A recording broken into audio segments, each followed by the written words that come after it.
Assalamualaikum. Waalaikumsalam. Ya, mungkin kita dulu ya. Jadi, selamat pagi Bapak Ibu semua. Saya ulangi ya tadi karena di-unmute ya, di-mute.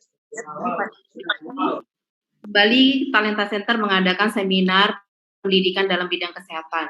Nah, pada hari ini kita kedatangan 2 narasumber. Beliau adalah Dr. Hari Rayadi, Dr. Hari Rayadi Mars, dan kemudian yang kedua adalah Dr. Dian Gunardi Paramita SPS MKes.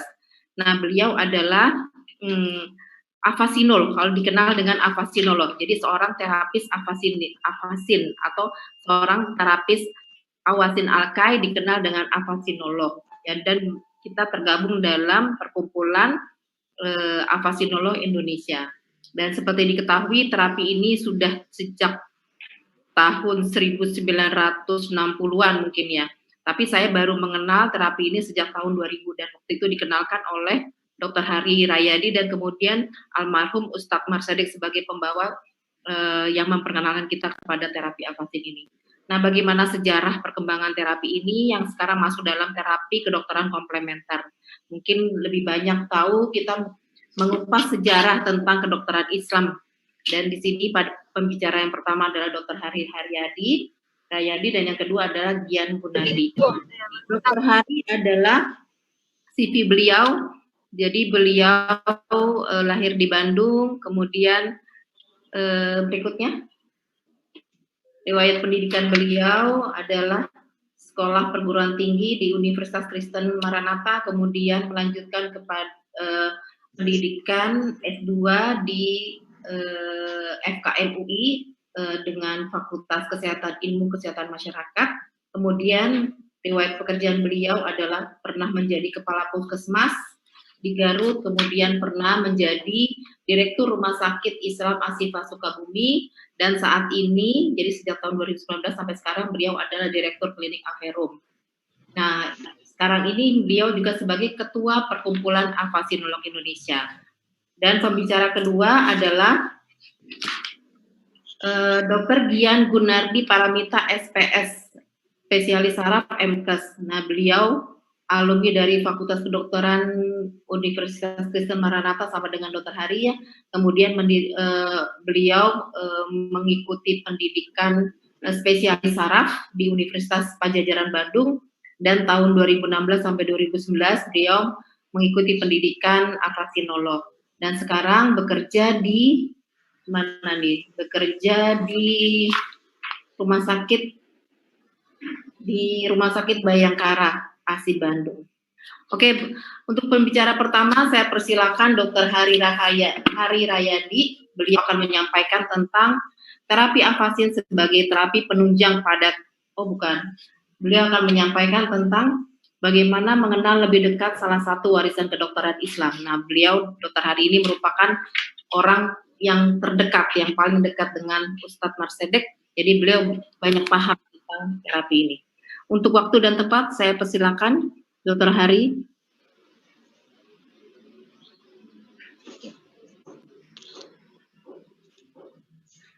Silakan Dr. Hari. Ya. Bismillah, alhamdulillah, wala haula wala quwata illa billah. Pada semua yang hadir di webinar ini, ucapkan Assalamualaikum warahmatullahi wabarakatuh. Waalaikumsalam.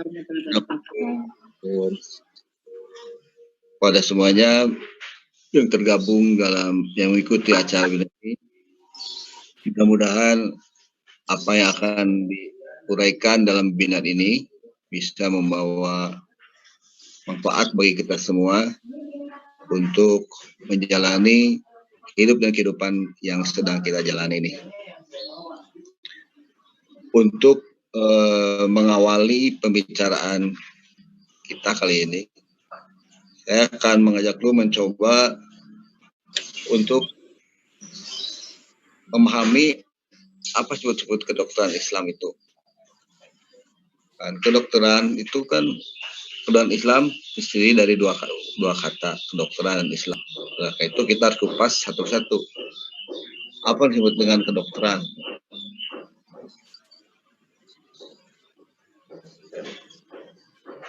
bahwa kalau kita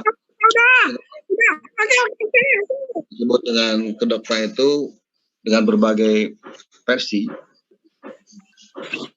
kita lihat misalnya katakan dokter tentang kedokteran, Muhammad bin Muhammad Mukhtar Al-Majid Ansiki itu merupakan ada 3 disebut dengan atib atau ilmu pengobatan itu. Definisi pertama, ada ilmu untuk mengetahui segala sesuatu yang menimpa tubuh manusia, baik kebaikan maupun keburukan.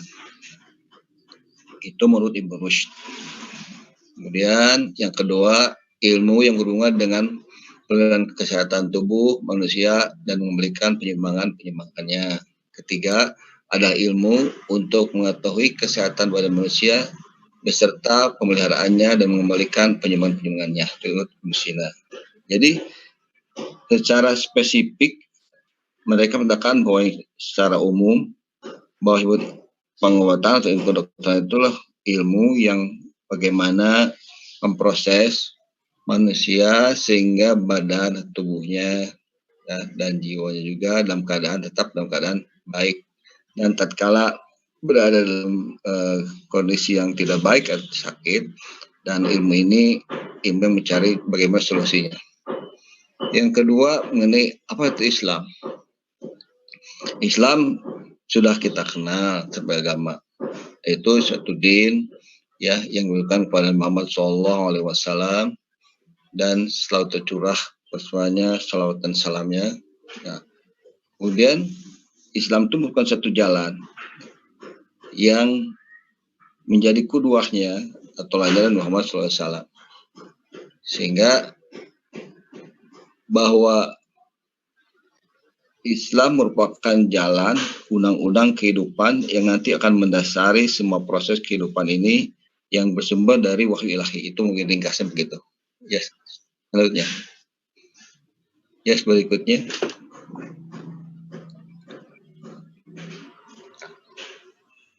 Berkaitan dengan itu proses semua, bahwa nanti para ulama itu telah memberikan satu arahan, satu ketentuan-ketentuan yang disebut dengan maqasiduddin. Maqasiduddin adalah tujuan maksud agama itu apa. Jadi nanti semuanya akan berpulang aktivitas manusia itu kepada pokok-pokok ini. Yang satu adalah hibnuddin, memelihara agama.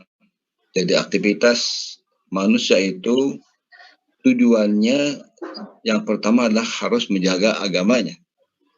Agama yang telah diturunkan Allah SWT ke alam dunia ini untuk mengatur kehidupan manusia itu sendiri. Jadi tidak boleh terlepas atau menyimpang atau malah merusak agama itu sendiri, tidak boleh. Yang kedua atau hibdun nafs, itu menjaga jiwa. Apalagi nanti pengobatan itu tidak boleh sampai dia merusak jiwa manusia, ya. Tidak boleh sampai nanti mengorbankan nyawa manusia dan seterusnya. Yang ketiga adalah hikmul akal, menjaga akal pikiran, sehingga nanti tidak boleh pengobatan itu misalnya merusak akal pikiran dengan terapi ataupun pengobatan berikan sampai merusak akal pikiran, tidak boleh. Yang selanjutnya yang keempat adalah hibdul nasl, menjaga keturunan. Artinya ketika bersentuhan dengan sesuatu masalah, tidak boleh mengorbankan keturunan. Misalnya ketika kita memberikan satu pengobatan atau terapi, tidak boleh orang itu menjadi mandul, ya, atau dia tidak mampu lagi memberikan keturunan. Yang selanjutnya adalah hibdul mal, menjaga harta benda. Artinya seseorang yang memberikan pengobatan tidak boleh menguras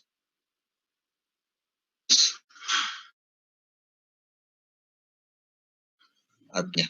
Ya, selanjutnya. Nah, sehingga para ulama telah memberikan suatu patokan bagaimana kita mengaplikasikan, ya, aktivitas itu sehingga sesuai dengan syarat tadi. Dan membagi adalah urusan diniyah dan dunyawiyah. atau muamalah dan urusan agama. Ini jelas dengan Rasulullah telah memberi patokan yang jelas, yang sangat tegas, bahwa urusan agama itu wantum alawihi, kamu minta, tapi urusan agama fa'ilah ya Rasulullah yang berhak memutuskannya. Ya. Yes. Oleh sebab itu, bahwa pokok-pokok dalam kehidupan itu, ya, yang masalah agama atau masalah ibadah itu berbeda dengan patokan ketika kita menjalankan aktivitas muamalah kehidupan sehari-hari yang muamalah yang bukan agama. Dalam ibadah itu kita justru menunggu perintah, misalnya sholat. Sebelum ada perintah tidak boleh dilakukan, ya. Tapi kalau urusan itu muamalah, itu dia menunggu larangan, misalnya makan dan minum, ya. Makan dan minum itu urusan duniawi. Tapi ketika ada larangan, misalnya larangan, kita berhenti baru. Jadi dua pokoknya sangat mudah.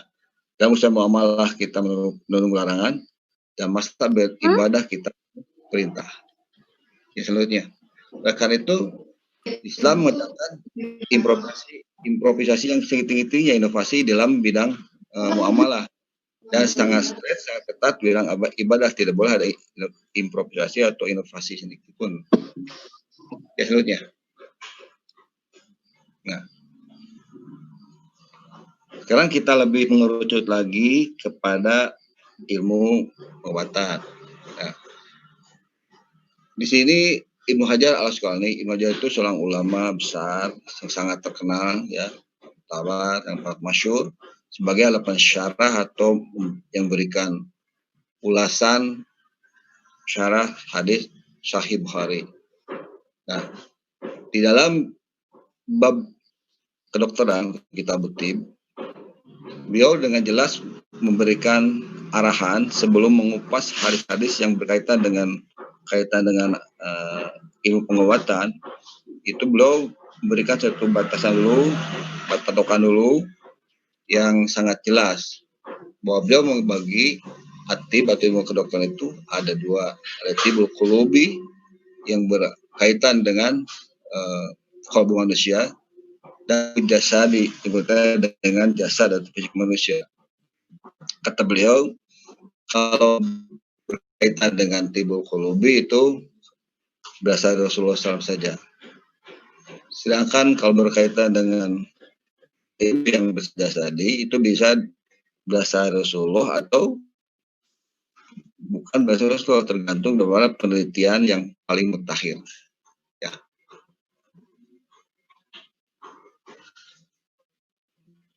Nah, kemudian kita lebih dalam lagi tuh, bahwa patokan yang pertama yang disebut dengan kedokteran Islam itu bahwa Allah telah menegaskan lewat Rasulnya dalam sebuah hadis yang oleh Imam Abu Daud bahwa Innallaha anjala da'a wa dawa'a wa ja'ala kulli da'in dawa. Jadi Allah telah menurunkan penyakit dan obatnya, ya, dan diadakan tiap penyakit itu obatnya. Fatadau wala tadau bihrum, ini kayak kata kuncinya. Fatadau wala tadau bihrum. Maka membuatlah kamu yang haram. Pertama, ini khas kedokteran Islam itu tidak boleh menggunakan cara dan zat yang telah ditetapkan Allah. Ini pertama. Yang kedua, selanjutnya silakan. Nah, yang kedua itu dari yang pertama tadi dari segi pengobatannya. Yang kedua, pelaku pengobatnya atau ya tabibnya atau dokternya, bahwa Islam menegaskan jelas-jelasnya bahwa Rasulullah SAW telah memberikan patokan bahwa seseorang yang memberikan pelayanan pengobatan itu seorang dia sudah menguasai ilmunya, ya, dan dengan sangat tegas dia mengatakan barang siapa yang ya, ya, maka dia kalau ada kesalahan tanggung jawabnya, artinya itu menunjukkan yang melakukan tindakan pengobatan tanpa basic ilmu atau ilmu yang baik. Ya, silakan. Terusnya, oleh karena itu ketentuan undang-undang itu disimpulkan, satu, tidak boleh dengan cara atau yang harus bertentangan dengan syarat, yang tidak bertentangan dengan syarat. Yang kedua, pelakunya profesional dan amanah, artinya profesional itu harus dia seorang yang betul-betul mendalami ilmu kedokteran atau ilmu pengobatan itu dengan baik. Dan kedua, dia harus amanah terhadap ilmunya. Banyak orang yang pintar tapi tidak amanah, ya. Jadi ilmu yang didapat kuliahnya tidak terapkan ketika dia mengobati pasiennya. Oleh karena itu dalam Perkavi, apa seorang kita dan Perkavi itu semuanya harus seorang yang telah menempuh pendidikan kedokteran. Karena apa? Karena harus bertanggung jawab terhadap tindakan yang diberikannya berdasarkan basic ilmunya, amanah. Jadi satu, menyangkut kapasitas dan kapabilitas, dan juga menyangkut kredibilitas. Maka dalam Perkavi semuanya harus dokter minimal. Selanjutnya. Nah, nanti dalam ini sensibilitas ya, sebagai pengetahuan tambahan bahwa ada pola pikir Einsteinian dan Newtonian itu satu beda, ya. Kalau Einstein itu semua holistik, artinya telah menggabungkan data kesehatan jasmani, rohani, dan spiritual. Kemudian juga bahwa semuanya itu akan berpengaruh, berproses, ya. Bukan manusia itu bukan robot, bukan mesin, tapi punya kekaitan satu organ dengan organ yang lain, satu sel dengan sel yang lain, dan bergerak secara dinamis dan harmonis. Itu mungkin berbeda dengan Newtonian. Ya, selanjutnya. Mari silakan. Next. Nah, kita sekarang lebih mengerucut lagi tentang afasin itu sendiri. Bagaimana sejarah munculnya terapi afasin, ya.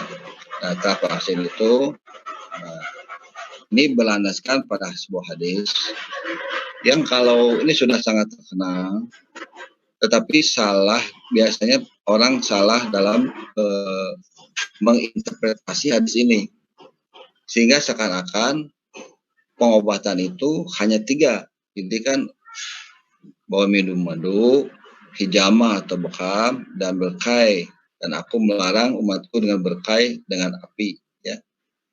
Nah, bagaimana cara menginterpretasi hadis ini? Tentu saja kita harus bertanya kepada yang tadi Ibnu Al-Asqalani yang berikan penjelasan, pensyarahan hadis ini. Dan beliau di dalam kitabnya tadi Fathul Bari itu mengatakan bahwa walam yuridun Nabi al-hasr fi salas. Rasulullah tidak bermaksud memberikan batasan bahwa pengobatan itu hanya 3 saja itu. Fa'ina syifa fayakuna fi ghairiha. Dan kadang-kadang penyembuhan atau pengobatan itu ada pada yang lainnya di luar madu, berbekam, dan berkai, ya. Fa'inna manabahu biha 'ala usul ilaj, kata beliau. Yang dimaksud dengan hadis itu berikan penegasan bahwa 3 perkara itu sebagai pokok-pokok pengobatan atau usul ilaj, pokok pengobatan. Artinya begini, bahwa nanti ke depannya pengobatan itu ada perolah yang diminum, ada tindakan, ya, tindakan itu bisa tindakan kalau waktu itu diwakili dengan berbekam dan berkai. Itu maksudnya. Jadi tidak boleh atau tidak bisa mengklaim bahwa pengobatan Islam atau cara Nabi itu 3 saja, tidak. Tapi kembali pada pokok yang Rasul tegaskan, pada prinsipnya satu, tidak, kedokteran Islam itu tidak mengobati dengan cara zat yang haram. Yang kedua, pelakunya harus profesional dan amanah, itu barangkali. Jadi futuristik Rasulullah, betul-betul sangat futuristik berikan batasannya. Silahkan lanjutkan. Nah, nanti dalam perkembangannya kita langsung menukik kepada Al-Qaid sendiri, bahwa Al-Qaid itu terbagi dua nanti. Iya, itu Brenda. Yang tadi disebut dalam hadis itu Al-Qaid, ya, maka Rasulullah itu melarangnya memberikan pengobatan dengan kai, dengan cara kai nar, dengan api. Karena apa? Karena pensyarah hadis itu, dalam syarah itu tidak sesuai antara penyakit dengan bekasnya. Misalnya sakit sedikit, tapi bayangkan dengan api yang dibakar, memanas, membara, cuma ditusukkan, dicapkan pada kulit, itu tidak sesuai dengan itu. Adapun masih bisa gunakan dalam keadaan darurat, misalnya tidak pengobatan lain di tengah kalajengking di tengah hutan misalnya, itu bisa gunakan kayu bakar itu kayu yang kuno. Nah, kemudian para cendekiawan atau para ulama, para ilmuwan pada itu berpikir bagaimana, karena kalau dari segi khasiatnya sangat bermanfaat kayu bakar itu, tetapi dari segi dampak bukanya tidak seimbang. Oleh karena itu digantikan, kecacatan itu dirubah supaya tidak cacat lagi, tapi manfaatnya diperoleh. Oleh karena itu timbullah nama Awasin Al-Qaid. Ya. Jadi ditawar dengan Awasin. Awasin itu ausun.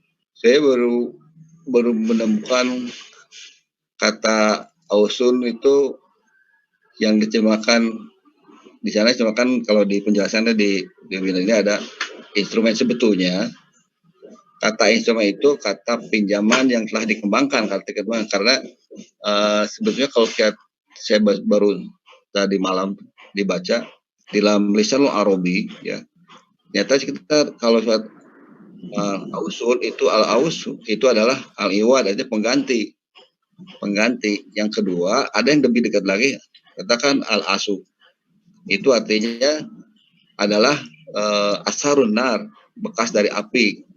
Oleh karena itu kalau digabungkan, ya, itu menghilangkan bekas api, menggantikan dengan alat yang lain, kan instrumen itu kalinya jadi ausul itu. Nah, siapa yang pertama kali menemukan itu adalah Ibnu Ruman, kemudian Al-Jahrawi, kemudian Ibnu Hajjam Asy-Syahrani, dan kemudian buku itu ada buku yang textbooknya, buku ajarnya yang aslinya dalam bahasa Arab, kemudian ditembakkan oleh Dr. Salim Abad, yang sampai kepada kita itu adalah tulisan yang berbahasa Melayu. Dan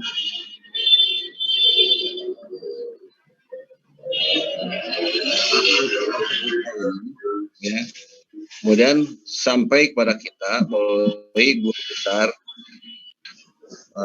Al-Ustad Ahmadin Elmas Dedek Dim Afi. Itu bukan beliau, ada guru besar kita. Sebetulnya bagi saya pribadi itu seperti bapak sendiri, karena siang malam saya tidur di rumah beliau, ya, tiap hari belajar itu beliau, dan diajarkan itu ciri khas beliau 3 yang saya tahu, yang mengajak saya. 1 tawadhu, yang kedua istiqomah, artinya di dalam berbagai urusan dia tidak pernah toleransi pada hal-hal yang berbau syirik, khurafat, dan bid'ah. Dan itu selalu dikatakan. Yang ketiga, beliau tidak pernah meninggalkan sholat rawatib gitu. Nah, kemanapun pergi, beliau sholat rawatib. Selanjutnya coba, silakan. Nah, sekarang bagaimana terapi apa itu dibangun dengan basic science itu, kaitan dengan Islam, bukan Islam, bahwa kita sudah tahu semua kita tahu ya, dan sudah membaca Al-Quran, dan Al-Quran sudah terbentang jelas bahwa proses manusia itu bertahap ya, dari mulai satu sel ya, sel sperma, sel telur, ya, sel ovum, berkembang sampai berbentuk organ dan mulai organ sampai ke jaringan, organ, dan sebuah sistem dalam tubuh itu berasal dari satu sel. Karena itu dari sisi inilah terapi afasin atau ASI pakai berikan simpulan bahwa antara satu bagian tubuh dengan bagian lainnya, satu organ lainnya ada kaitannya. Karena apa? Karena berasal satu sel. Inilah ilmu yang mendasari dari terapi afasin itu sendiri. Ya, selanjutnya. Silakan. Ya. Silakan. Nah, seperti inilah gambaran kita semua dulu. Bagi yang baca Al-Quran, lihat kan dalam Al-Quran dan surat Al-Dahar kan bahwa kita itu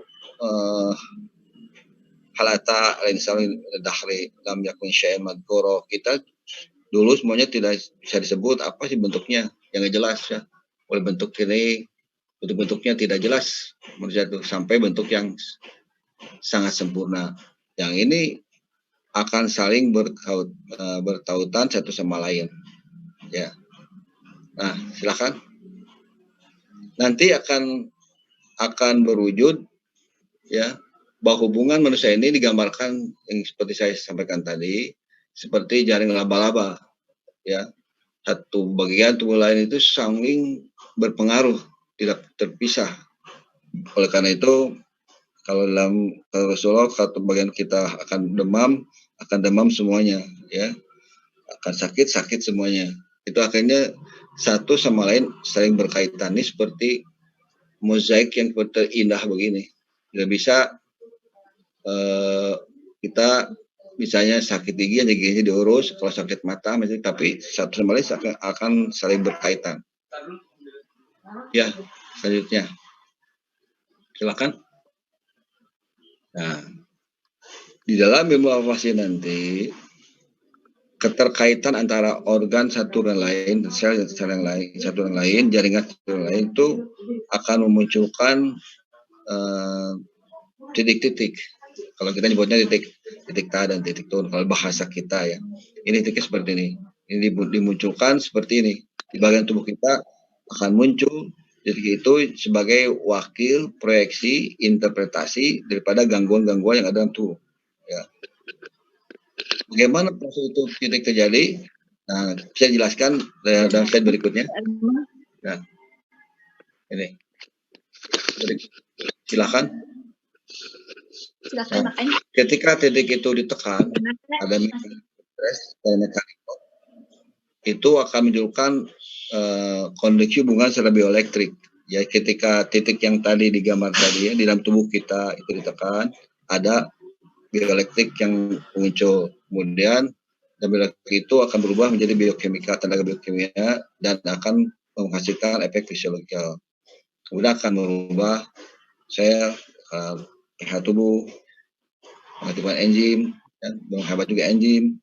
Kemudian akan jadi perubahan intra dan molekuler, kemudian terjadi perubahan fermentasi sel, dan kemudian juga akan jadi migrasi dan aktivitas sel. Jadi tidak sembarangan orang itu menekan itu, dan titik-titik itu sudah ada lokasi yang pas ya, lokasi yang tepat. Tidak boleh seorang menusuk dengan sembarangan karena akan berdampak buruk nanti.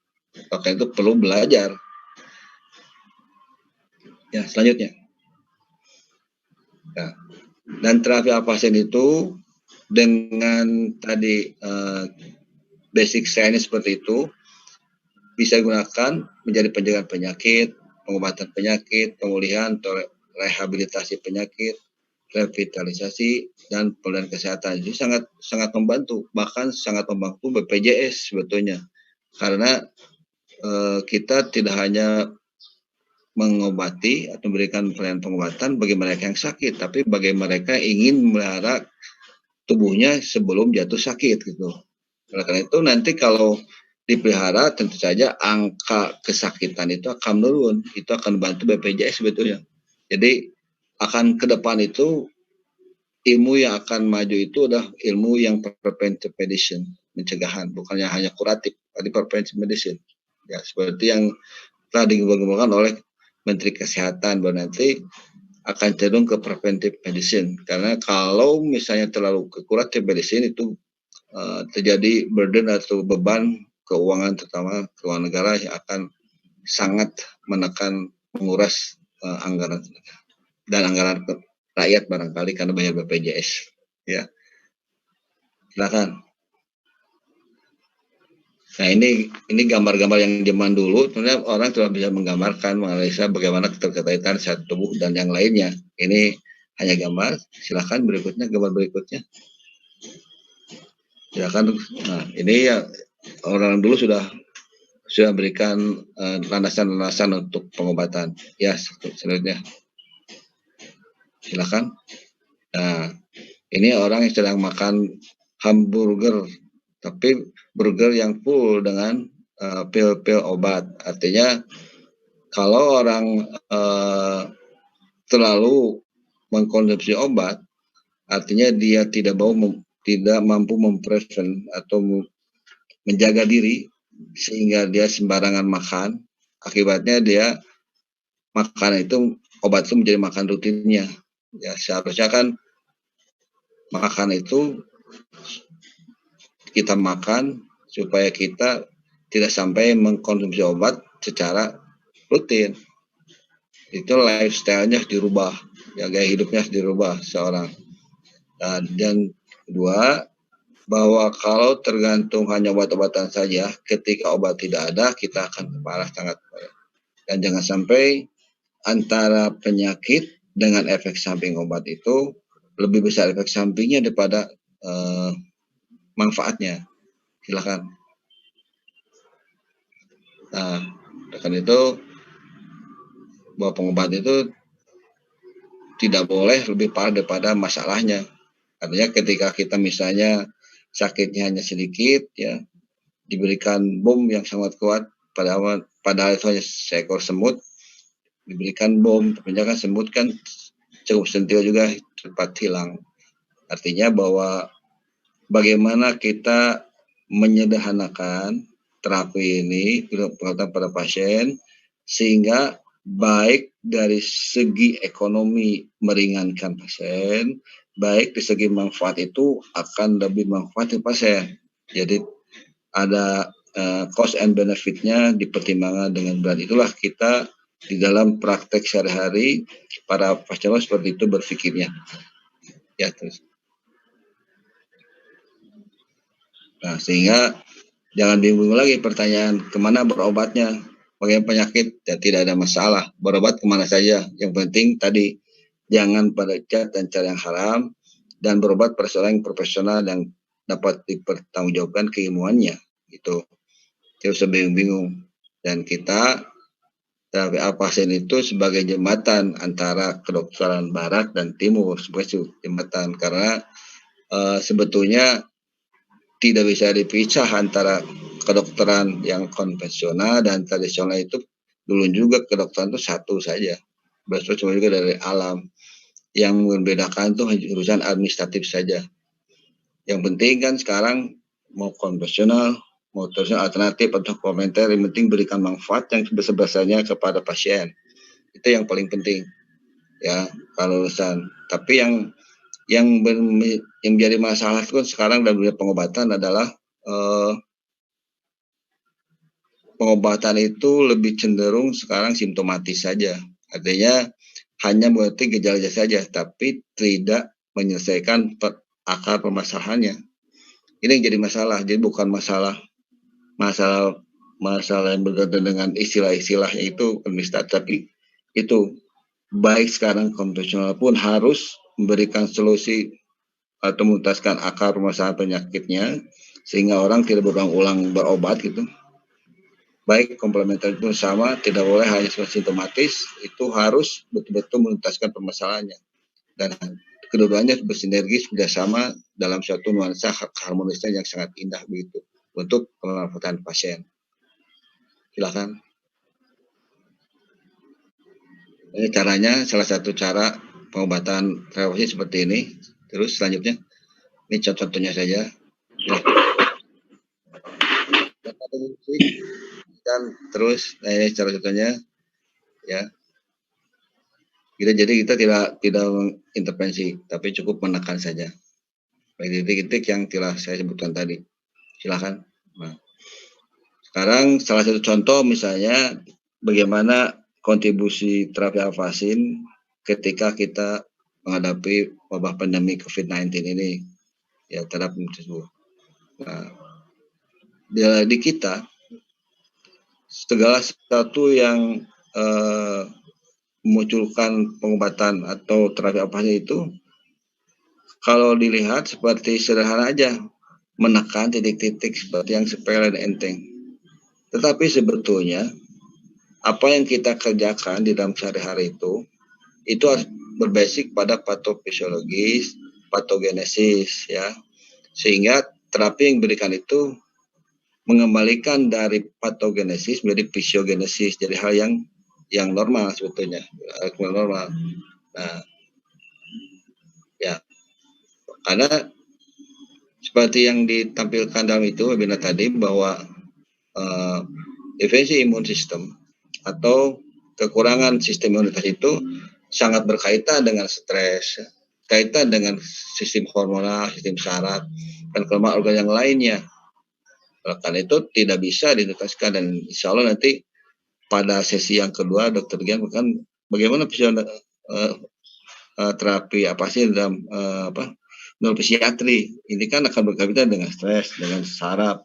Nah, itu basic ilmunya. Nanti ketika kita pelajari itu diaplikasikan dalam bentuk titik-titik tubuh. Jadi tidak asal tusuk sebetulnya. Sepertinya ya seperti enteng, tapi basic dari apa jalannya adalah sama dengan kedokteran biasa. Oleh itu kita harus mewajibkan semua pasien adalah dokter. Karena kalau dokter tidak akan mengerti patofisiologi patogenesis kecuali dokter itu sendiri. Ya, selanjutnya. Ya, kemudian selanjutnya. Nah, ini dalam khusus dalam sistem bahwa seperti ini, seperti contohnya. Ini contohkan bahwa yang membangun sistem imunitas tubuh manusia itu, ya, ini ada tulang bone marrow misalnya kan, ada timus, ada nanti ada lymphatikus, limfosit, ada sistem yang seluler, ada ekstraseluler di luar sel. Itu diwakili nanti bagian-bagian tubuh ya, dalam terapi alfasin ya, itu bagian-bagian tubuh yang berfungsi atau berkontribusi dengan sistem imun itu distimulasi dan langsung. Ini yang pola pikirnya. Bagaimana jadi terapi alfasin bisa membantu di dalam mengupgrade atau meningkatkan imunitas manusia lewat stimulasi fungsi-fungsi organ atau fungsi jaringan atau fungsi sel yang terlibat dalam sistem imunitas itu. Ya, silakan. Terusnya, ya kemudian seperti yang saya sampaikan tadi, prinsip yang Estonian itu Einstein itu bahwa kita tidak boleh melihat manusia sisi hanya fisiknya saja. Manusia itu mempunyai ruh, jiwa, dan akal ya. Karena itu di dalam COVID-19 ini kita harus pegang dua peningkatan iman dan imun. Ya. Iman kan dengan sabar dan tawakal. Sabar itu artinya harus dalam tetap taat, baik dalam keadaan kena musibah atau tidak pun harus tetap benar-benar taat. Tawakal artinya kita mempercayakan pada Allah setelah kita berikhtiar, karena tidak ada tawakal tanpa ikhtiar. Kita pakai masker, pakai sarung tangan, menggunakan terapi, itu adalah ikhtiar dalam perangkat tawakal pada Allah. Jadi tidak bisa dipisah antara tawakal dan ikhtiar, karena ikhtiar itu bagian daripada tawakal. Karena apapun yang terjadi, tetap kita akan diminta pertanggungjawaban ketika kita berusaha menghadapi musibah ini. Kemudian sampai imun, kita harus merubah sistem lifestyle. Kalau mau cuci tangan, ya harus perhatikan makanan yang tidak merusak sistem imun, ya. kemudian cukup istirahat, memperhatikan tidur kita. Artinya itu kan sudah semuanya diajarkan Rasulullah SAW bagaimana mengatur pola makan, pola tidur, ya. Kemudian beliau juga berolahraga, dan kemudian juga di samping itu kalau wudhu sudah pasti jelas, tetapi jangan sampai bahwa berpengertian orang beriman itu tidak akan kena wabah. Enggak, para sahabat pun ketika ada tahun, para sahabat ada yang kena pada meninggal dunia. Apakah para sahabat tidak taat? Taat. Tapi urusan bukan itu, karena Islam itu selalu melihat pada prosesnya, ya, bukan pada hasil akhirnya. Kemudian, untuk menaikkan sistem imun itu dengan terapi afasin tadi, ini barangkali kontribusinya. Ya, berikutnya. Silakan. Nah, itulah yang bisa saya sampaikan. Mudah-mudahan ya ada manfaatnya, berikan sedikit gambaran atau pencerahan, dan mudah-mudahan kita berikan kekuatan oleh Allah, keimanan dan imunitas yang baik. Terima kasih.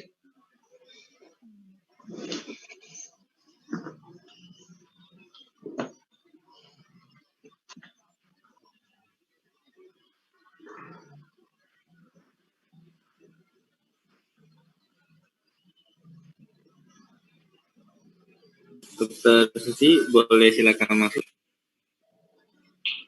Oke. Ya, terima kasih Dokter Hari ya yang telah menyampaikan materi dengan cukup detail ya bagaimana riwayat dari terapi alfasin ini, dan kita juga dapat pencerahan juga tentang bagaimana pengobatan dalam Islam ya. Jadi intinya adalah sebagai profesional. Jadi intinya adalah sebagai dokter kita harus profesional. Jadi yang melakukan terapi atau pengobatan itu adalah seorang yang dalam arti tabib yang mengerti tentang ilmu, ya begitu ya. Jadi tidak sembarang orang yang melakukan pengobatan. Dan pengobatan itu intinya adalah suatu terapi yang untuk dalam Al-Quran dikatakan oleh Dokter Hari tadi di dalam materi itu bahwa semua penyakit itu ada obatnya. Jadi intinya adalah dua, antara pengobatan dengan pelaku. Jadi pelaku itu harus profesional. Jadi tidak sembarang seorang pelaku untuk mengobati itu, tidak sembarang orang. Jadi harus mengerti atau harus mempunyai knowledge ya. Dan juga Dokter Hari menjelaskan tentang perbedaan alfasin. Jadi perbedaan alkai yang kita ketahui. Jadi tadi tentang bagaimana alkai yang dari api yang dilarang oleh Allah, dan kemudian dibedakan dengan awasin alkai. Jadi yang kita pelajari hari ini adalah tentang awasin alkai yang tentu saja sudah melalui kajian-kajian ilmu dan insya Allah dihalalkan. Dan dalam materinya Dokter Hari menyampaikan bahwa dalam pengobatan itu kita juga harus istiqomah, harus jujur ya, harus amanah, ya kan? Jadi tentu saja yang kita pelajari adalah yang halal. Baiklah, untuk pembicara kedua adalah Dokter Gian ya. Jadi beliau akan menyampaikan tentang terapi afasin ini sebagai penunjang untuk kasus neuropsikiatri. Nah, Dokter Gian mungkin akan menjelaskan sedikit satu penelitian yang berhubungan dengan anak ADHD yang mengalami gangguan atensi dan konsentrasi. Tapi menjelaskan juga sedikit tentang bagaimana aspek afasin dalam ilmu neurologi atau ilmu saraf ya. Silakan Dokter Gian.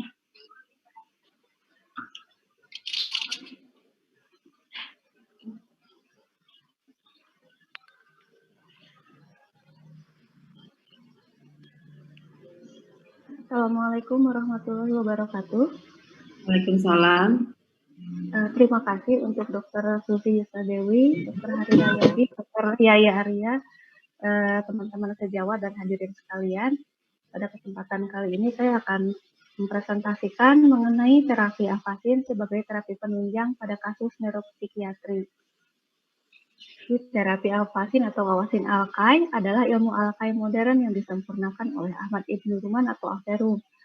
Kemudian dikembangkan oleh Ma'had Atib Al-Islami. Terapi ini menggunakan alat-alat yang disebut aus yang terbuat dari logam. Terapi afasin bukan terapi alternatif, namun merupakan terapi penunjang atau komplementer sebagai pelengkap terapi konvensional yang berkembang saat ini. Terapi ini berbasiskan ilmu kedokteran. terutama neuroanatomi medik, fisiologi, dan juga cabang-cabang kedokteran lainnya. Dengan terapi ini diharapkan pemulihan fungsi tubuh pasien dapat lebih cepat, efektif, dan efisien. Mekanisme kerja terapi afasin yaitu dengan penghantaran bioelektrik terhadap pasien melalui batang aus yang dilakukan cara pengkaian atau penekanan oleh afasinolog. Hantaran bioelektrik tersebut diharapkan dapat menyeimbangkan kondisi sehingga lebih fisiologis serta mengoptimalkan fungsi organ-organ tubuh. Beberapa cabang ilmu kedokteran yang dapat menggunakan terapi afasin ini antara lain neuropsikiatri, misalnya dalam terapi anak ADHD atau Attention Deficit and Hyperactivity Disorder, autisme, dan sebagainya.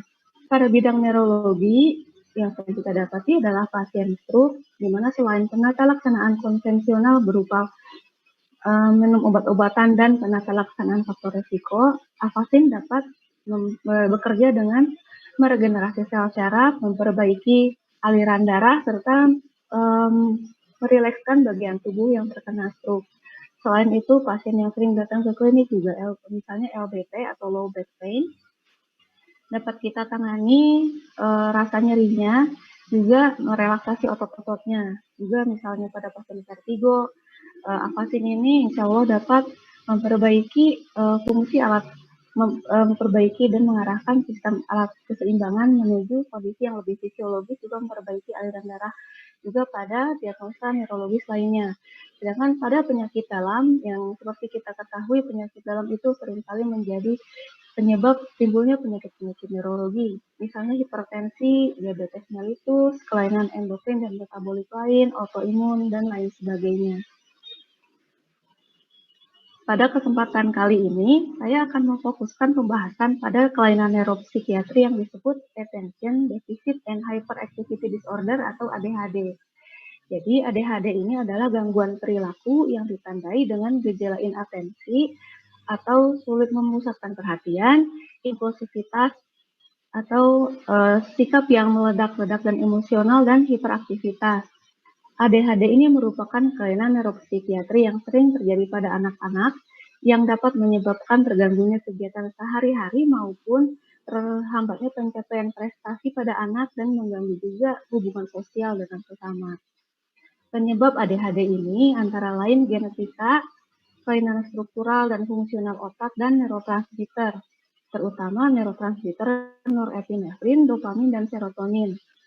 Selain itu juga faktor lingkungan dapat menyebabkan ADHD ini, misalnya paparan terhadap polusi, terhadap tembakau dan timbal. Selain itu juga penyebabnya bisa berupa kelainan prematur dan masalah gizi, misalnya kekurangan asam amino esensial tertentu. Terapi dari ADHD ini terbagi menjadi farmakologi dan non-farmakologi. Untuk terapi farmakologi terdiri dari yang stimulan, misalnya metilfenidat dan amfetamin, sedangkan non-stimulan misalnya amoxicillin dan guanfacin. Sedangkan terapi non-farmakologi yaitu misalnya intervensi perilaku berupa kognitif behavioral therapy dan neurofeedback. Selain itu juga psikoedukasi dan modifikasi gaya hidup, misalnya olahraga dan diet. Kami harapkan terapi afasin pada anak ADHD ini dapat menjadi salah satu pengobatan dalam membantu penata laksanaan. Dalam hal ini, kami sudah melakukan penelitian pada tahun 2018 mengenai pengaruh terapi afasin terhadap perbaikan fungsi kognitif, eksekutif, dan atensi pada anak ADHD. Jadi tujuan penelitian ini adalah untuk mempresentasikan perbaikan fungsi kognitif, eksekutif, dan atensi 3 orang anak ADHD yang kita tangani dengan terapi afasin. Desain penelitian ini adalah case series dengan metode 3 anak ADHD diperiksa di Talenta Center dan Islamic Green School Bekasi pada bulan Agustus sampai Oktober 2018. Pemeriksaan ini dilakukan dengan menggunakan analisa Children's Color Trial Test untuk menilai fungsi kognitifnya.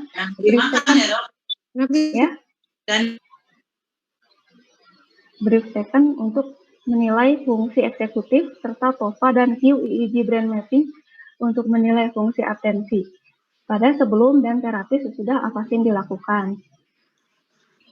Ini adalah tools kami untuk menilai fungsi kognitif anak. Jadi ini adalah Children's Color Trial Test. ada dua bagian, yaitu part A dan yang part B lebih kompleks daripada part A.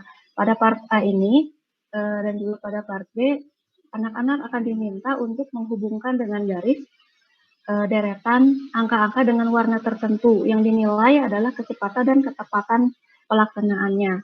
Kemudian ini adalah untuk menilai fungsi eksekutif, tools kita namanya brief taken, berisi kuesioner yang harus diisi oleh orang tua mengenai keseharian anak ADHD yang berhubungan dengan fungsi eksekutif. Jadi semakin tinggi nilai briefnya ini berarti derajat ADHD-nya semakin berat. Kemudian ini adalah untuk memeriksa fungsi atensi. Anak akan diminta untuk menekan tombol ini sebagai respon terhadap stimulus yang diberikan oleh komputer, yang dinilai adalah kecepatan dan ketepatan reaksi. Sedangkan ini adalah view EEG brain mapping, ini adalah gambaran yang dihasilkannya. Pada anak normal, pada saat berkonsentrasi, di otaknya akan timbul gelombang beta di beberapa bagian. Tapi pada anak ADHD yang banyak muncul justru gelombang lambat atau gelombang theta. Jadi pada penelitian ini yang kita nilai adalah rasio theta berbanding beta atau theta beta power sebelum dan sesudah terapi afasin dilakukan. Ini adalah untuk menilai atensi juga. Sesi terapinya dilakukan sebanyak 12 kali, yaitu seminggu 2 kali selama 6 minggu. Ini adalah alat-alat yang kami gunakan yang disebut AUS, terbuat dari baja atau stainless steel, dan ada 4 macam. Yang ini AUS Alphard untuk yang paling besar, terus ini AUS Lamid, AZA, dan Sanas. Titik-titik yang kita tekan atau kita tie adalah seperti di gambar berikut ini. Jadi penekanan ini dilakukan dengan teknik KIF, yaitu berjeda bersaat selama 2-5 menit. Titik-titik tersebut adalah di atap kepala, dahi, samping kepala, belakang kepala, kuduk, di punggung, pinggang, di perut, dan di telapak tangan juga telapak kaki.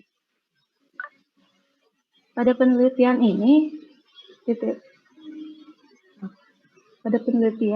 pengkajian ini dilakukan pada titik-titik yang telah disebutkan di atas, yang merupakan proyeksi dari organ-organ yang berperan dalam optimalkan kinerja neurotransmitter pada anak ADHD yang berpengaruh dalam terbentuknya proses kognitif, eksekutif, dan atensi.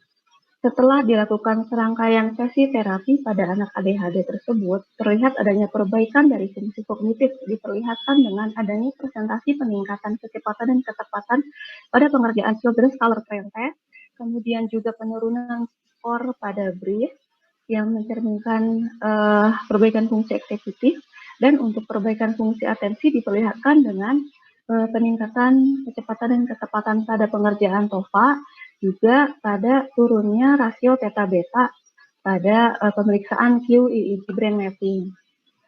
Jadi hasil penelitian ini secara keseluruhan memperlihatkan bahwa terapi afasin dengan teknik KIF, pengkajian dengan berjeda bersaat, berkekuatan ambang selama 2-5 detik pada titik-titik yang tadi kami sebutkan di atas, dengan menggunakan AUS Alphard, AUS 12 Lamid, AZA, dan Sanas terhadap 3 anak selama 12 sesi, memperlihatkan adanya perbaikan fungsi kognitif, eksekutif, dan atensi pada anak ADHD. Kesimpulannya, terapi afasin dapat menjadi pilihan sebagai terapi penunjang pada kasus neuropsikiatri, sebagaimana pula pada penyakit neurologi atau penyakit lainnya. Saya ucapkan juga terima kasih kepada teman-teman seangkatan dan seperjuangan saya dalam pendidikan afasin maupun menempuh penelitian ini. Dari kiri ke kanan, Dr. Vicky Wiharmawan, Dr. Gita Putri, terima kasih dok slide-nya, kemudian juga Dr. Andika Tansir, dan juga untuk teman yang insya Allah nanti akan menyusul, Dr. Intan Kusumawardani. Nah, setelah ini juga saya tampilkan sedikit case report kami. Demikian dok, terima kasih. Saya kembalikan kepada moderator. Assalamualaikum warahmatullahi wabarakatuh. Waalaikumsalam warahmatullahi wabarakatuh. Ya, alhamdulillah. Jadi kita sudah mendengar tadi paparan dari Dr. Dian yang telah memaparkan bagaimana fungsi, bagaimana kerja afasin sebagai terapi penunjang komplementer dalam kasus neuropsikiatri. Dan kita sudah setidaknya kita paham ya bagaimana ini bekerja, dan kita melihat pre-test dan post-testnya. Jadi ini bisa dilakukan di klinik-klinik ya. Mudah-mudahan kedepannya juga bisa ada lagi penelitian-penelitian yang berdasarkan berbasis bukti. Nah, terima kasih Dr. Gian. Ya, jadi berikutnya kita sambung dengan tanya jawabnya. Silakan kalau ada yang mau bertanya.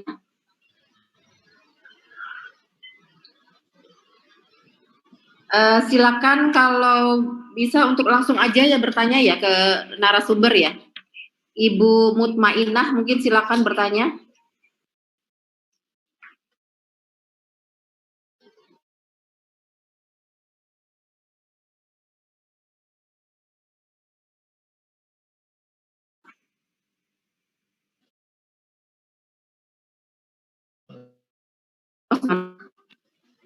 Ibu Mutmainah ini menanyakan untuk mempelajari terapi afasin ini apakah bisa dari latihan belakang ilmu di luar latar belakang ilmu di luar kedokteran. Ya, silakan dijawab Dr. Hari mungkin yang lebih tepat. Ya, saya coba menjawab. Ya. Jadi ya, udah jelas kedengaran nggak? Ya, kedengaran Dr. Ya, Hari. kedengaran. Ya. Jadi seperti yang tadi saya uraikan bahwa basic dari terapi afasin itu adalah ilmu kedokteran. Dan itu jelas kalau seorang yang tidak berbasic kedokteran akan mengalami kesulitan akan mempelajarinya. Jangankan yang belum belajar ilmu kedokteran, yang sudah belajar kedokteran juga kadang-kadang kebingungan. Artinya untuk memplikasikan, apalagi yang tidak. Oleh itu kita mengisyaratkan. Yang kedua, ini merupakan satu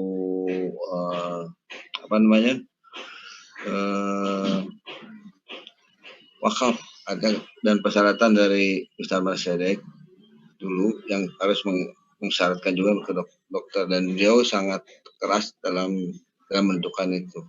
Dan juga di dalam Ahmad bin Rumah sendiri dalam mukadimah bukunya katakan bahwa yang belajar buku ini orang yang telah melalui fase, kalau sekarang fase yang preklinik, artinya sudah fase bangku kuliah lah ya. Ya itu harus, artinya sudah belajar ilmu patologi, belum begitu. Nah itu harus dokter kan artinya. Barangkali ya. Tidak bisa yang tidak belajar ilmu kedokteran belajar buah pasien ini. Barangkali Dr. Susi. Ya, jadi terima kasih Dr. Hari. Jadi seperti tadi Dr. Hari juga pada awal sudah mengatakan bahwa pelaku itu harus profesional.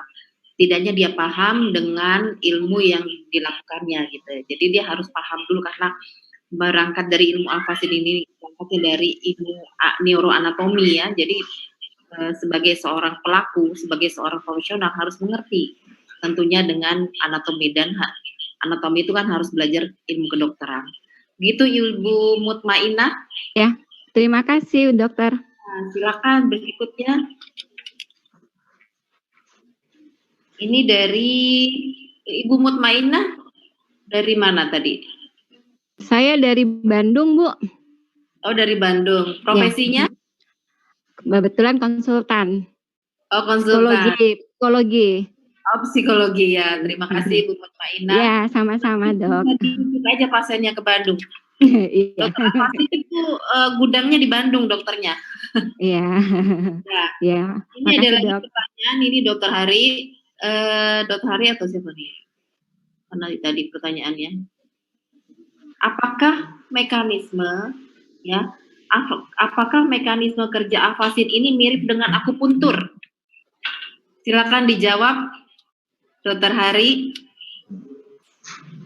Ya, kalau dengan akupuntur itu berbeda. Berbeda dari segi kalau akupuntur itu kan basicnya yin dan yang. Artinya yin dan yang. Setahu saya, yin dan yang. Dan pengambilan titik pun menggunakan garis meridian. Kalau kita tidak, kita sesuai dengan patofisiologi ya dan anatomis. Itu berbeda. Jadi mekanisme berbeda. Adapun nanti 1-2 titik sama ya mungkin kan jutaan titik itu yang harus diindahkan. Kalau 1-2 yang sama mungkin saya sama. Tapi kalau mekanismenya berbeda. Artinya mekanisme cara menentukan pengambilan titik ini berbeda dengan akupuntur. Dari alatnya sudah beda kan.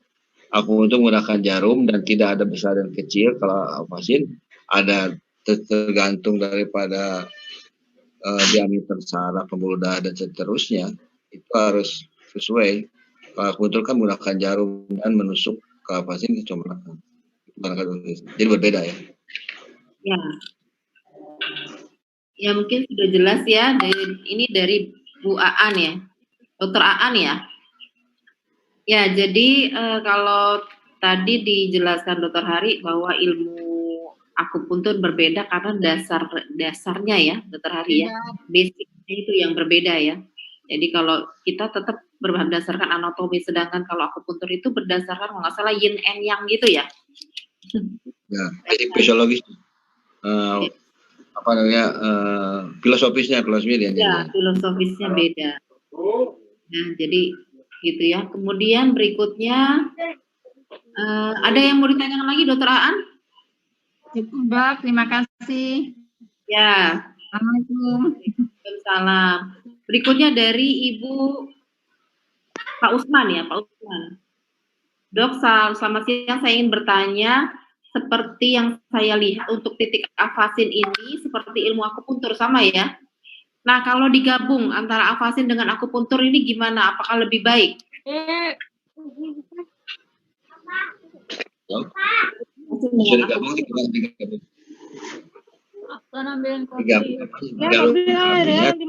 Jadi terapinya misalnya dia sakit HNP misalnya, dia HNP kemudian digabung tambah juga akupuntur gitu. Kalau pengalaman saya sendiri lebih bagus dituntaskan satu-satu, misalnya kemudian putus selesaikan sampai berapa cure, lalu apasin, jangan digabung pada satu saat yang bersamaan. Artinya waktu yang sama karena akan mempengaruhi badan pasien itu sendiri. Kalau katakan tidak merusak, mengganggu lah gitu. Karena selama saya praktek lebih hampir 25 tahun itu pasien-pasien yang di combine itu dan waktu semalam itu bukan tambah baik, bukan tambah buruk kondisinya. Jadi lebih baik di satu-satu bereskan saja. Apakah pasien dulu bereskan atau aku itu bereskan gitu. Jangan digabung. Selesaikan satu-satu. Itu barangkali dulu sih ya. Ya, oke, terima kasih. Jadi apalagi ini ada manipulasi ya, ada manipulasi ya kan. Kalau akupuntur itu ada invasif ya sebenarnya ya, Dokter Hari ya. Nah, digabung dengan afasin juga ada penekanan pada ya kalau dilihat tadi riwayatnya itu kan ada proses biokimikal gitu kan. Nah ini yang mestinya kalau digabung jadi khawatirnya malah membahayakan. Oke, berikutnya dari Ibu Tina. Ya, Ibu Tina, jenis makanan apa saja yang dapat merusak sistem imun? Merusak? Makanan, merusak sistem imun. Oh, ya. Makanan merusak sistem imun itu makan yang biasanya dia memberikan free radical atau radikal bebas. Misalnya yang paling sering ibu-ibu sering itu adalah makan yang digoreng-goreng. Kalau hanya brown food itu makan yang ada penelitian tentang brown food itu ternyata merusak sistem imun. Itu makan yang digoreng ya, makan itu sampai warna coklat. Yang kemudian yang gluten artinya mengandung terigu biasanya. Orang yang sering makan kue-kue gitu. Nah, itu juga bisa merusak sistem imun. Kemudian makan yang terlalu banyak mengandung gula, sugar. Itu juga bisa merusak sistem imun. Ada makan-makan yang mengandung banyak pengawet. Jadi lebih baik makan yang fresh saja, yang fresh food ya, jangan yang diawetkan, mengganggu sistem imun. Kemudian banyak makan, ya lebih baik kita banyak saum. Jadi makan jangan berlebih. Yang merusak imun juga makan terlalu banyak makan karena buat penelitian ternyata sekarang yang di Amerika dan Italia orang-orang yang gemuk itu ketika kena COVID-19 lebih mudah dan lebih parah kenanya. Orang itu ada penelitian. Makanya ada dokter Gagan, ada penelitiannya beliau itu bahwa orang-orang yang overweight atau bahkan obes itu ketika dia kena COVID-19 itu lebih parah kondisinya.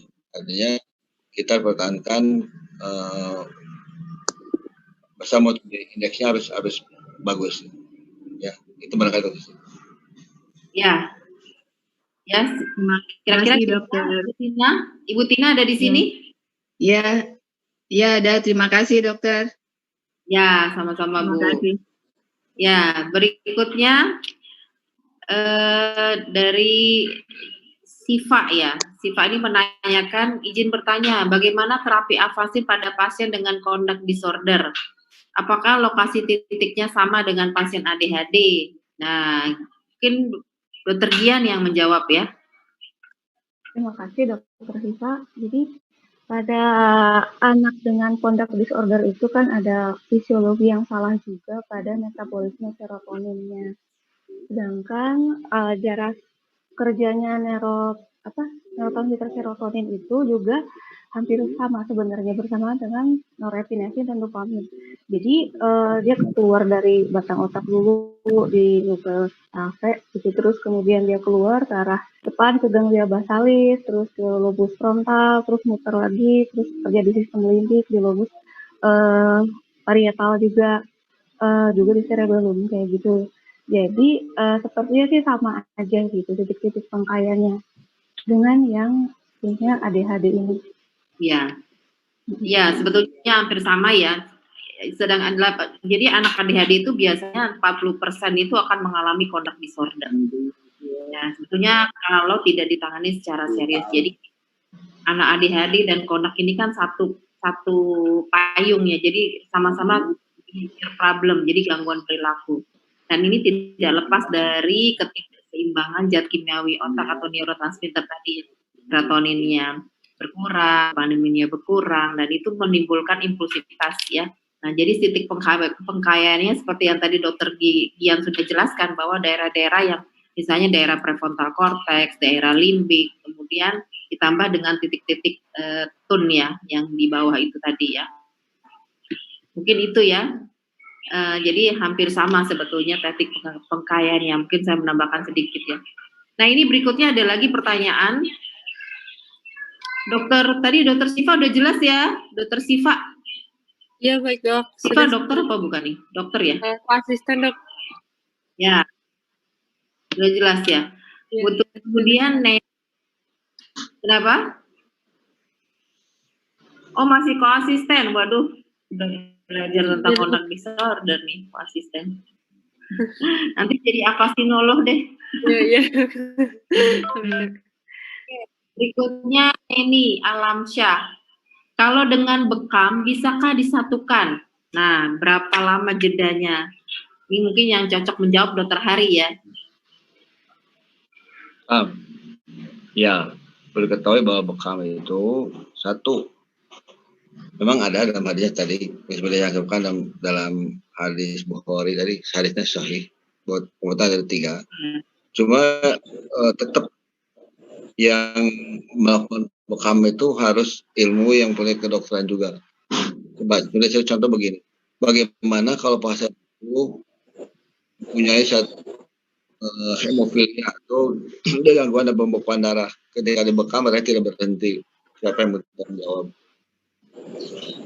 Dia juga harus mengerti bahwa kenapa titiknya di situ, misalnya di puncak kepala dibotakin cukur gitu ya, itu kan harus juga ada kemudian yang seterusnya memang ada cuma sangat terbatas titik itu, kurang lebih ya titiknya sangat terbatas dan penyakitnya pun sangat terbatas. Nah, karena itu kalau digabung dengan afasin seperti aku itu juga jangan digabung sama. Ditunjukkan sudah tuh bekam dulu bereskan dan di yang aku afasin bereskan. Dan perlu diketahui bahwa bekam itu cocok untuk mereka yang di udara panas, ya. Dan ketika ada seorang yang bertanya kepada Rasulullah, bagaimana ilmu yang baik itu untuk saya yang cocok, kata Rasulullah, bahwa untuk kamu yang terbaik adalah menggunakan hijamah. Kenapa? Karena Rasulullah tahu orang itu datang dari negara yang panas, sedangkan di samping yang Balkan itu kan bekam itu, hijama itu merupakan masuk golongan dawa bihijratid dam, pengobatan dengan cara mengeluarkan darah. Dan di dalam pada saat itu ada dua macam, ada al-fasdu, ya fa, sod, dan al-fasdu, dan ada hijama. Kalau al-fas cocok untuk udara dingin, sedangkan hijama untuk udara panas. Oleh karena itu ketika orang bertanya kepada Rasulullah, dia datang dari udara panas, ada daerah panas, berarti yang cocok buat kamu terbaik adalah hijama. Sedangkan untuk udara dingin itu lebih cocok adalah al-fasad.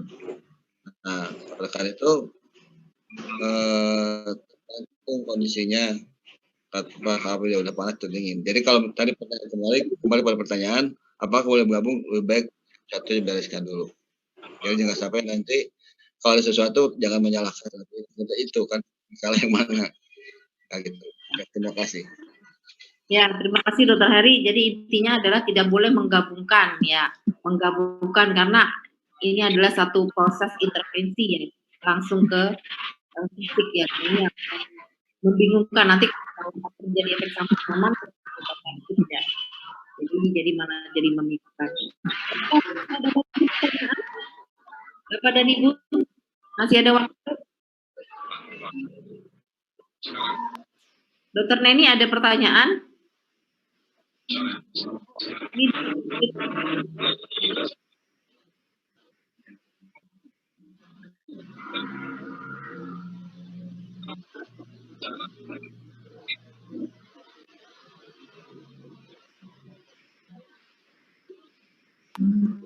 Silakan, ada pertanyaan?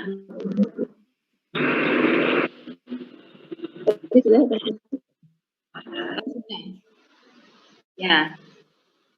Oh tadi Dokter Neni ya. Mungkin ada lagi pertanyaan, silakan. Mungkin ada sedikit masukan Dokter Hari tentang imunitas. Tadi kan kalau Dokter Hari sudah menjelaskan tentang imunitas kira-kira dalam masa pandemi ini, kira-kira bagaimana yang kita lakukan? Apakah memang harus diavaksin kita atau gimana? Jadi yang tadi saya sampaikan pas pandemi itu yang melakukan satu menjaga iman dan imun ya. Jadi tetap dalam koridor kesehatan. Yang pertama adalah lifestyle-nya harus dirubah, jaganya. Kemudian ada terapi avasin kalau bagus, paling bagus tuh secara berkala, misalnya 10 hari sekali atau seminggu sekali, 2 sekali diterapi itu menggunakan imunitas, itu lebih bagus dan akan terasa hasilnya bagus. Sama itu yang dikonsumsi seperti yang pernah saya sampaikan, gunakanlah vitamin C dosis tinggi yang 10 mg dengan vitamin D3 yang 50 mg, itu cukup, dan habatus sauda. Ini tapi apa sangat membantu dalam ya, secara kalau tidak seminggu sekali ya 2 minggu sekali terapi itu. Jadi 10 hari sekali ya. Ya 10 hari sekali kalau misalnya ingin mendapatkan terapi avasin untuk meningkatkan imunitas ya Dokter Hadi, di samping pola jadi stylenya itu ya, dan kemudian tadi antara lain juga tidak stres ya. Ini ada pertanyaan lagi nih, apakah benar ketika umur sudah lewat 40 tahun tidak boleh terapi dengan mengeluarkan darah? Yaitu dengan bekam dan fasdu.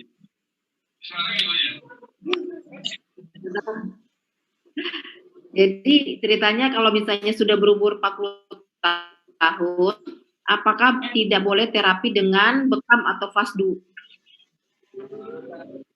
Ya. Tadi sebenarnya sudah dijelaskan ya sedikit ya, Hari. Ya. Kalau kaitan dengan tadi kan kaitan dengan ya daerah panas. Kalau dengan umur, memang kalau yang untuk ya Dokter Hari, yang bagi mereka batang yang mengeluarkan darah ya, hijamatud dam itu baik dengan hijama maupun dengan fasdu, pasien-pasien parah tidak boleh. Kemudian yang umur yang tua ya 40 tahun masih boleh, mungkin lebih dari mungkin yang sudah itu 70 tahun itu baik ya. Lebih tidak. Dilakukan. Dan kita juga mungkin dokter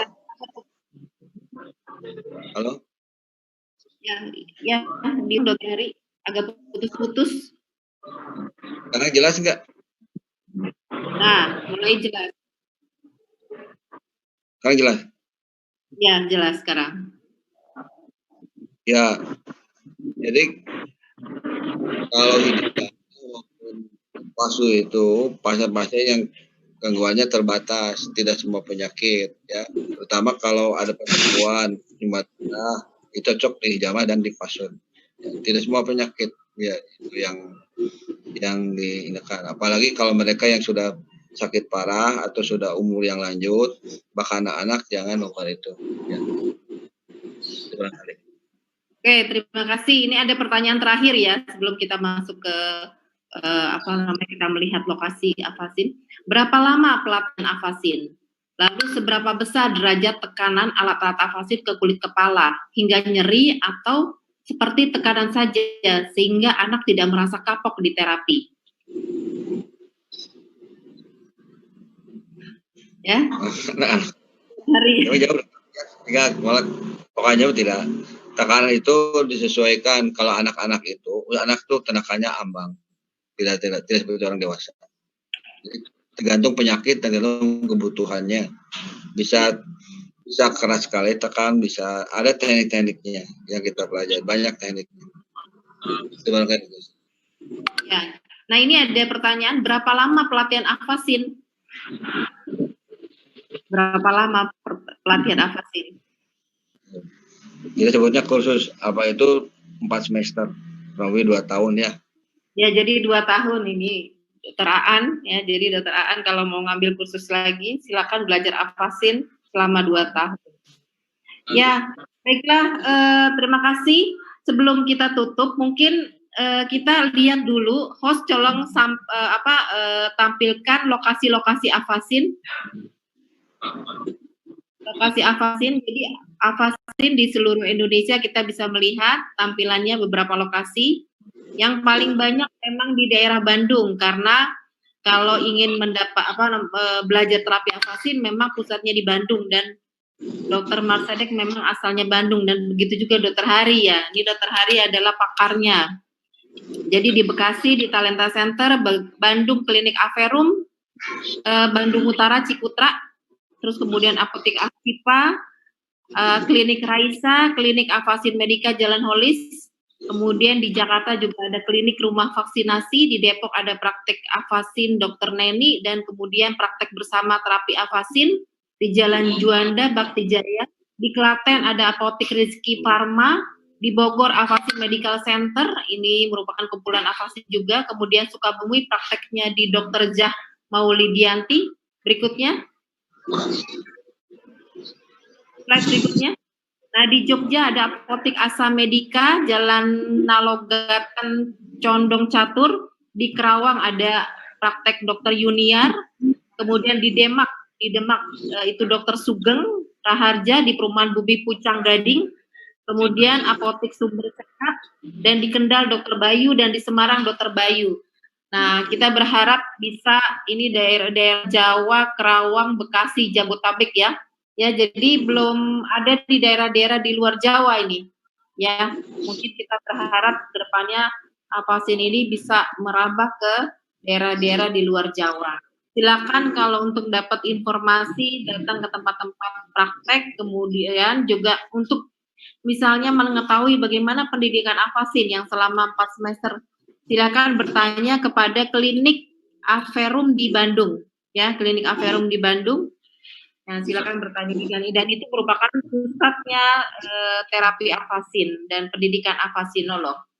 Baiklah, saya rasa mungkin sekian ya. Terima kasih Dokter Hari yang menyumbangkan ilmu yang sangat bermanfaat.